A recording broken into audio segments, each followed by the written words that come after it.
ऐसा लग रहा है जैसे खाना नहीं मिला 5 दिनों से। अरे मिला है तो बोलो ना जोर से, राधे।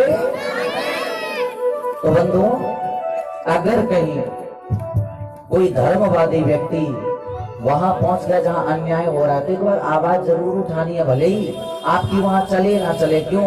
क्योंकि मनुष्य होकर के किसी मनुष्य के दुख में तुम काम आ गए, यही तो सबसे बड़ी मनुष्यता, यही तो मानव है? मिली थी जिंदगी किसी के काम आने के लिए, मिली थी जिंदगी किसी के काम आने के लिए, पर वक्त बीता जा रहा कागज के टुकड़े कमाने के लिए। और उसके बाद भी देखो, पहले तो पूरी जिंदगी कमाया और जब सब आ गया तो पता क्या किया, फिर उसको अभिमान भी आया। बंधुओं, जहां ये माया बढ़ती है वहां अभिमान भी बढ़ता है, और जब माया बढ़ी तो अभिमान बढ़ा। फिर क्या हुआ? जब खूब पैसा हो गया तब क्या हुआ?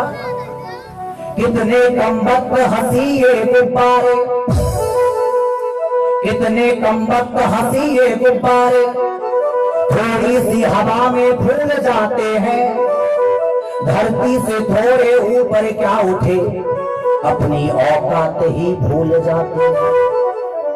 गुब्बारे में थोड़ी हवा भरी, वो सोचता वो कोई पकड़ने वाला नहीं, चल। ऐसे ही मनुष्य के पास थोड़ा पैसा आया नहीं, वो किसी को घास नहीं डालता। और मैं भी कुछ हूँ, आई एम वेरी प्राउड, मैं गर्व कर रहा हूँ, मैं भी कुछ हूँ। लेकिन याद रखो बंधुओं, ये घमंड एक दिन मिट जाएगा। क्यों? क्योंकि भगवान घमंडियों के कभी नहीं है? इसीलिए कभी भी धर्म के जगह पे अन्याय हो तो आवाज उठाइएगा, भले ही आपकी वो आवाज बुलंद ना हो पाए, लेकिन क्या पता किसी के काम आपके 2 शब्द आ जाए। हैं? मानव बनकर मानव के काम ना आए तो ये जीवन बेकार है, बेकार है इस मानवता पर। ये तन किस लिए मिला? तन पवित्र सेवा किए, धन पवित्र कर दान, मन पवित्र हरि भजन सो, भोग त्रिविध कल्याण। तन पवित्र कैसे होगा तुम्हारा? पंडित जी कथा में आ गए, फिर क्या बोले? महाराज एक ही दिन हम आ पाएंगे। हमने कहा क्यों? 7 दिन कथा, 1 दिन क्यों? बोले मोटापे ने घेर लिया, अब हम आ नहीं सकते चल के, क्योंकि ये घुटने महाराज काम ही नहीं कर रहे। ग्रीस खत्म हो गई, ग्रीस है। ग्रीस क्यों खत्म हो गई? क्योंकि बंधुओं, तुमने किसी की सेवा नहीं की, तन पवित्र सेवा किए। ये तन कैसे अच्छा रहेगा?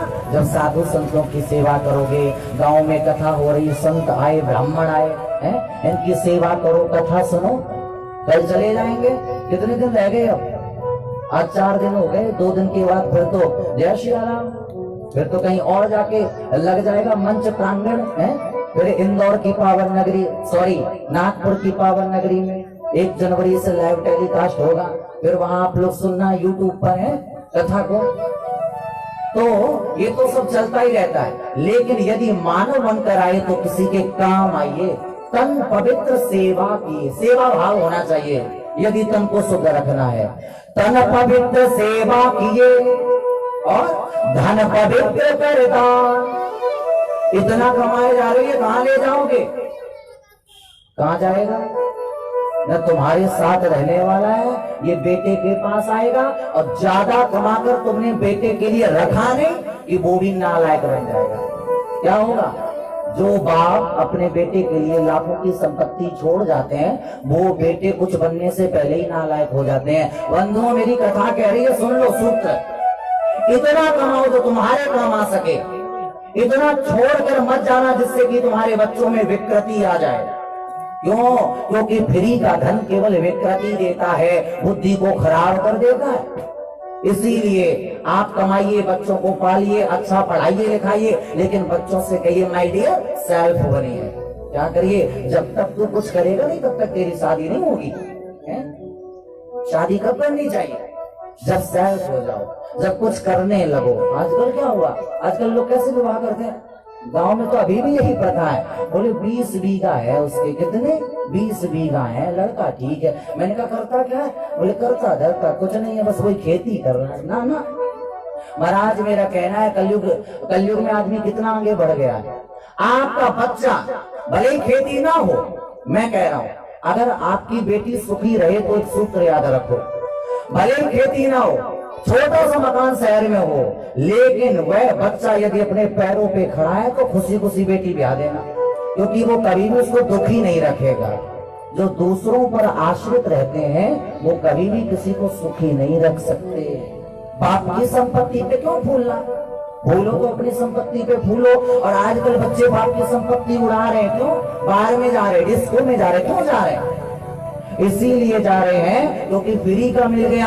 आप जब अपना कमाना सीखोगे ना, तब देखो कैसे पॉकेट में बचा के मेरा है, मैं नहीं कर, 100 रुपए भी ऐसे देगा निकाल के जैसे लगता प्राण जा रहे हैं उसके।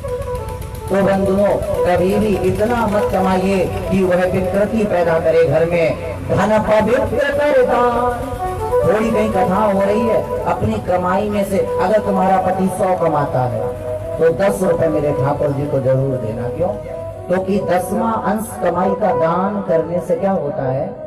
धन की शुद्धि होती है। लेकिन आजकल लोग कहेंगे 100 तो कोई नहीं कमाता, धन कैसे शुद्ध होगा? 10वां अंश। मान लो कोई टर्नओवर करता 1 मंथ में 1 करोड़ का, कितने का? 1 करोड़ का। अब जब 1 करोड़ कमाता तो 10वां अंश उसके तो हार्ट अटैक ही पड़ जाएगा। तो कोई बात नहीं, मैं कहता हूँ तुम उतना नहीं कर सकते हो, लेकिन अपनी कमाई में थोड़ा तो दान कर देना। इस कथा में यदि तुमने थोड़ा दान किया, सत्संग में, यज्ञ में, पूर्णाहुति में, हरि चर्चा में, तो समझ लो उस धन से, दान करने से तुम्हारे धन में नित्य प्रतिवृद्धि होगी। लेकिन आदमी सब कुछ करना चाहता है, लेकिन जहाँ पर यज्ञ पूजा होती वहीं देना नहीं चाहता। धन पवित्र कर दान, मन पवित्र हरि